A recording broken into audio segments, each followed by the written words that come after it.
Niye böyle bir şaka yaptın? Ne oluyor lan? Korkma, bir şey olmaz.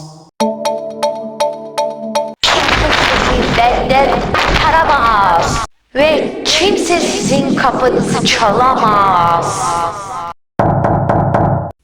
Çaldı. Dur ben bir bakayım hacı.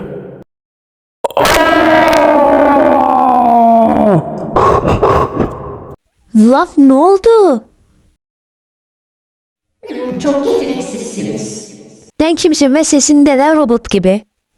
Yoksa sen beni izlemeye mi geldin? Yok abi, yanlış anladın. Hata.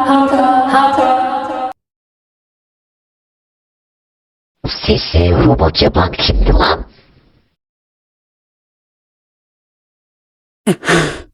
Ben ölsem mi? Hayır ben ölemem çünkü ben Lütfen beni buradan çıkar. Beni suçsuz yere.